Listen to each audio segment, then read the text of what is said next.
friends. This life is badass and beaches.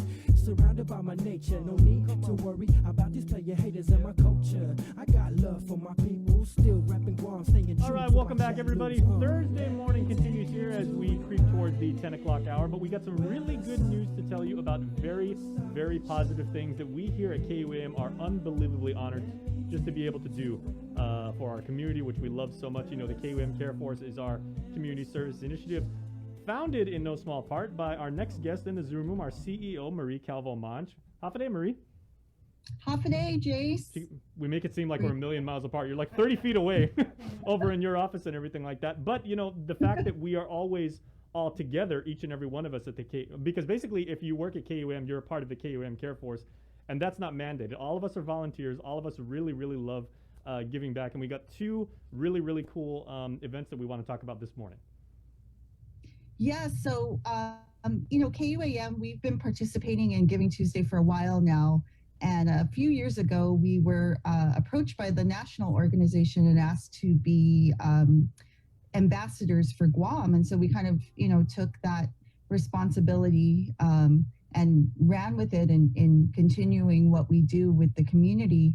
And the Giving Tuesday organization has a really big opportunity for local grassroots leaders, activists, organizers, or even people with an idea that will help the community. It's called the Starling Collective, and they are accepting applications through September 1st.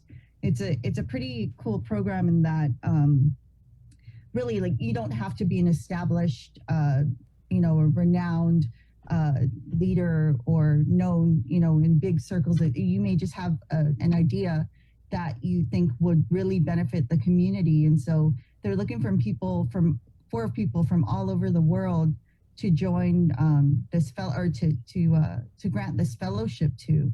And so I really wanted to help get the word out for them and get some people from Guam to apply and to get involved. The fellowship entails mentorship and networking with global organizations, so people from all over the world, as well as a $2,000 stipend that can be used towards your cause or your project or your organization. That goes a long way.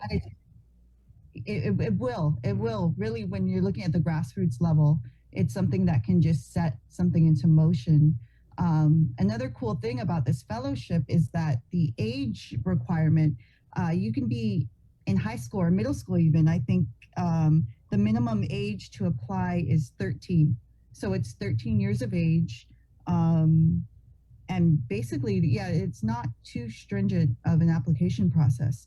You can go on their website, givingtuesday.org. It's right on their homepage. And I believe it's just a simple form that you fill out. And the deadline is September 1st. Yeah, so Joe Sir's got the video spot. We've got all the graphics up here right now. And we really want to encourage people to do this because, as Marie was just saying, you know, you don't have to be like an established big like corporate structure. You can be a nonprofit organization. You can be a church group. You can just be a family who has a passion for giving back and wanting to help people that are less fortunate, or you may see a need in our community that you don't think is filled adequately and everything like that. Get involved. There are people that are literally sitting by the phones right now waiting for you to turn in these applications. And so Marie, like, you know, we're getting ready to send all our kids back to school. You know, it's going to be a somewhat chaotic time and everything like that. But the application process is not insane, right? And these No, especially if you've never done this kind of thing before, they can be very treacherous waters, but they've actually made it really easy. And don't be intimidated when you see that it's a fellowship, right? Because when you look at the criteria of being 13 years of age, they also, on their website, they list the previous cohorts, and you'll see that they vary from environmental projects to kids who created PPE or did a project where they sewed masks for people in their community. So it's education, environment, anything at the grassroots levels.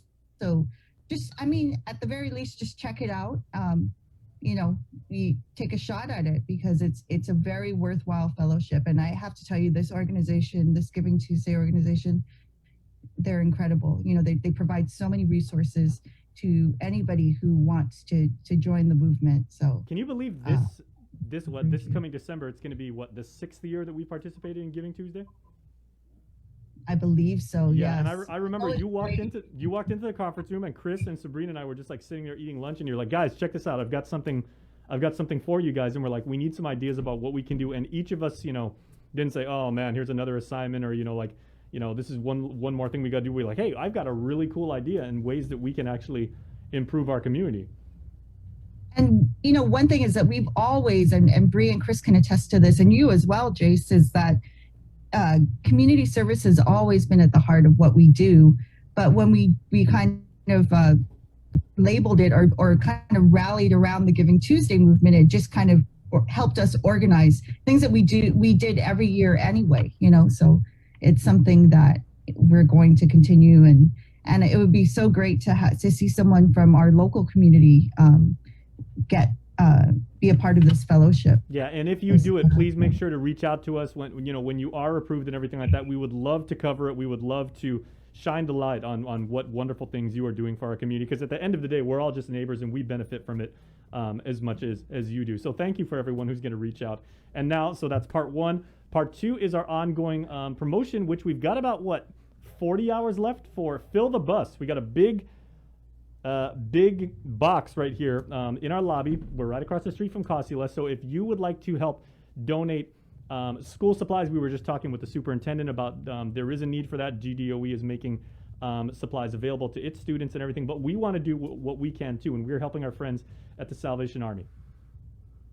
Yes, so Kloppenberg Enterprises, they're a big supporter of the Salvation Army, on Saturday they're going to be pulling up a bus into our parking lot. And we've been collecting donations from around the community. We had a huge, which was featured on the news, we had a huge donation from Jay Goodman the other day of diapers, I believe, for babies. And Ordot Dental Clinic has donated stuff. We've had a lot of other businesses and individuals come through. But the goal is, when that bus parks, to fill it up with different school supplies and different essential needs for children in our community. And so Saturday is the day we're going to load it all on. But if you want to come earlier, we have a donation area set up in our lobby.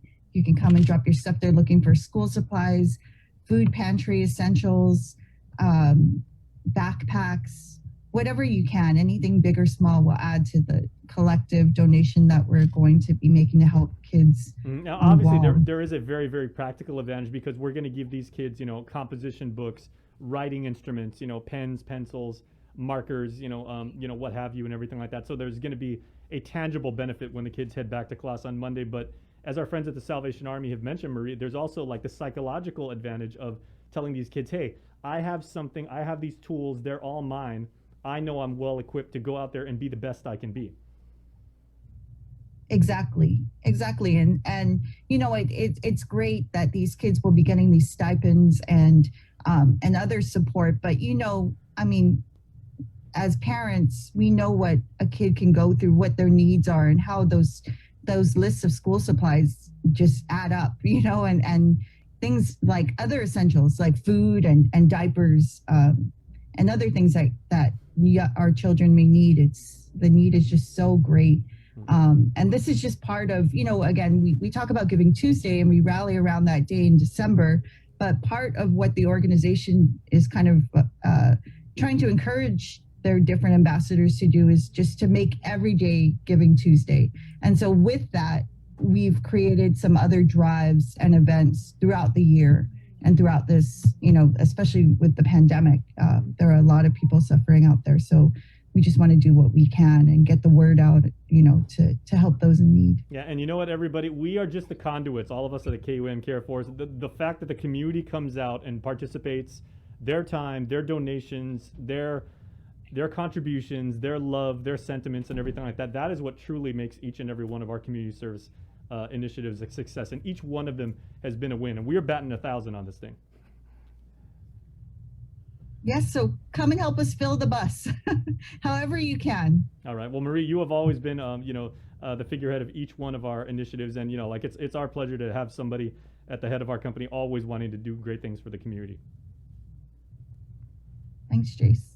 All right. So Cool stuff. So make sure we fill that bus, everybody. Fill 'em up. On Saturday when we see that Kloppenberg. But we actually want to have the bus be like a little bit like sagging, like push it. We want to make the first lowrider bus on Guam. Yeah. We want to make that happen.